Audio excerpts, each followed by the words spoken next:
স্কুলে বসেছিল আমাদের পাড়া আমাদের সমাধান শিবির। শিবিরে উপস্থিত ছিলেন হরিহরপাড়া বিডিও শেরিং জাম ভুটিয়া। বিডিওকে কাছে পেয়ে স্কুলের বেহাল পরিকাঠামো নিয়ে নালিশ জানান স্কুলের ভারপ্রাপ্ত শিক্ষিকা কবিরা সুলতানা।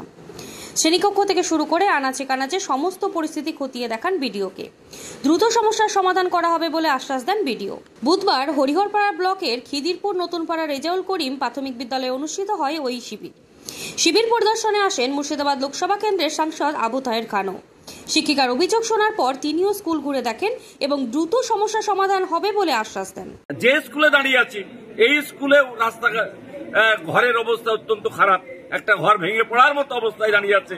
সেখানেও আমাকে বলে যে আপনার এমপি ফান্ড থেকে 2-5 লাখ টাকার একটা স্কিম করে দিতে হবে। তাদেরকে কথা দিয়েছি আগামী দিনে সেই কাজটাও আমরা করে দেবো।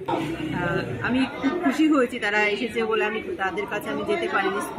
স্কুলের যে বেহাল দশা, এর আগে আমার স্কুলে অনেকগুলো সাপ বেরিয়েছিল, সেইখান থেকে আমি বিডিওর কাছে গিয়েছিলাম এবং এসে অফিসে গিয়েছি, সেক্রেটারি অফিস, ডিআই, সব জায়গায় আমি স্কুলের ডেভেলপমেন্টের জন্য অ্যাপ্লিকেশন করেছি। ওনারা যখন এসেছেন আমার খুব ভালো লেগেছে এবং ওনাদেরকে আমি আবেদন করেছি আমার স্কুল সম্পর্কে।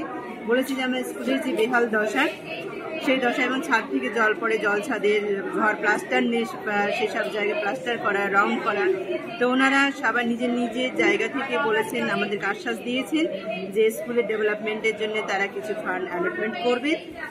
আমি খুব আশাবাদী এবং আমরাও আশাবাদী। সেই সঙ্গে গ্রামের মানুষও তাদেরকে বলেছে, আবেদন রেখেছে, তারাও খুব আশাবাদী। আশা করছি আমরা খুব তাড়াতাড়ি স্কুলকে একটা নতুন জায়গায় আমরা দেখতে পাবো, এই আশা আমরা রাখছি।